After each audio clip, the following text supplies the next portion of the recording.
Heavyweight boxing fans, what's the deal? All right, man, this is a very, very interesting fight in my opinion. Dillian Whyte, Lucas Browne. To me, man, one of the key factors, in my opinion, is the jab of Dillian Whyte. Now, usually when you think of Dillian Whyte, you think of him just going to war. But, when I watch some of his fights, man, the Helenius fight, just a lot of his fights, when he's really working his jab, keeping his high guard up, and he's fighting and he's sharp, Dillian Whyte is a good heavyweight. He's a good heavyweight. I'm not saying he's the best heavyweight, but he's a good, solid heavyweight. Then when you're working in those body shots and breaking you down that way, I think he's a solid heavyweight. Lucas Browne, he can give you different looks, right? Like I watched the Radenko fight. He looked more flat-footed in that fight. He looked more just plodding in that fight. The high guard, let you get off, and then I'll get off type of guy. But then I look at the fight with Chigayev, for instance, right? He's moving. He's pivoting off his lead left foot. He's pivoting to his left. He's moving his head. He's dropping his hands. He's more, elusive target. So he can give you different looks. When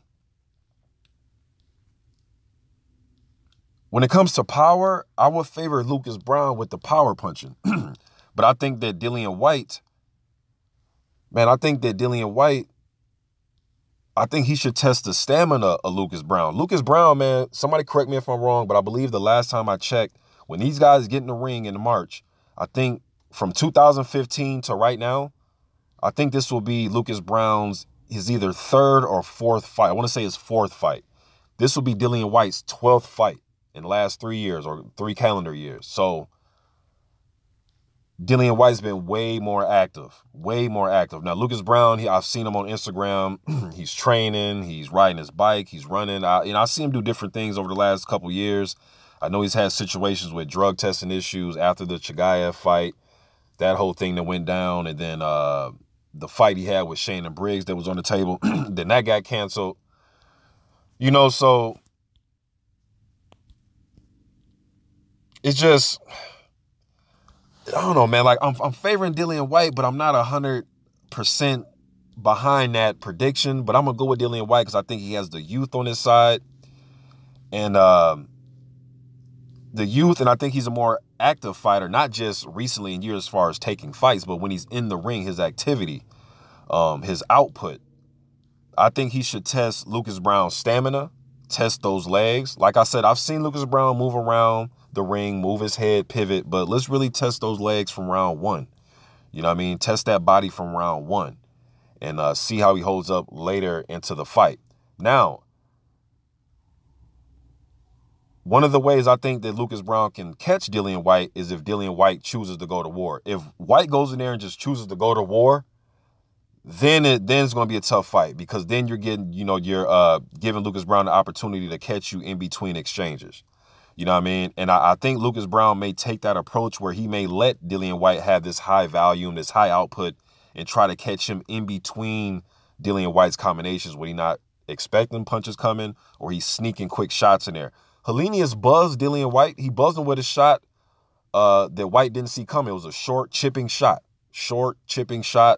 Caught him, didn't see it, buzzed him, right? Dillian Whyte recuperated. We know he won the fight. Then you got Lucas Browne. If he tries to fight with this whole, trying to have his hands down and be elusive and things like that, maybe he gets caught with something that he doesn't see, right? When he did get dropped against when Browne got dropped against Chigayev, when he got dropped against Chigayev, I know he got off the mat and he won the fight by stopping Chigayev, but when he got dropped, he pretty much had his hands down. I believe that, if I remember, Chigayev threw a right hook to the body and then a left hook upstairs, and the hook upstairs is what dropped him. He was pulling back. It dropped him. He didn't see it coming. That's what you get sometimes, fighting with your hands down. But Lucas Browne,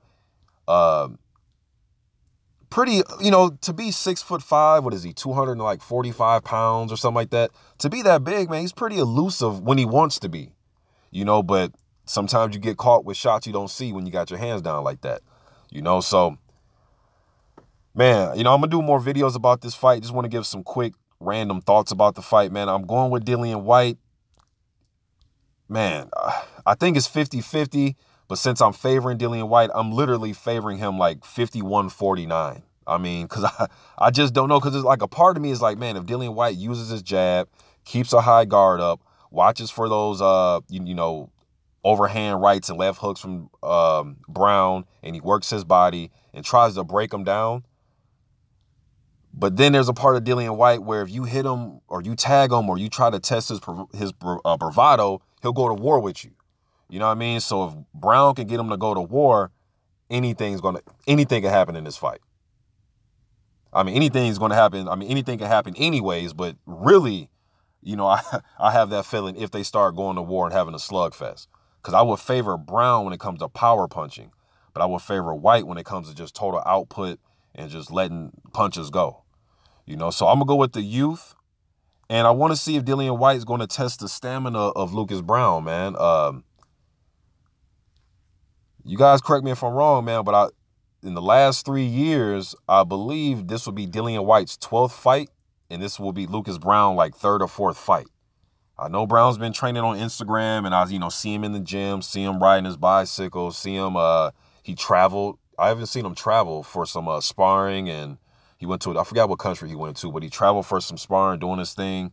But we all know preparing for a fight and just staying in shape is two totally different things. And when he did have his comeback fight, Browne, it only went a few rounds. I think it went like 2 rounds. So we'll see, man.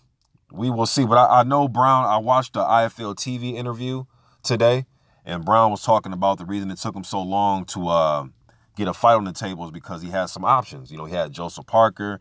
Obviously, Parker's fighting Joshua, so that got pulled off the table.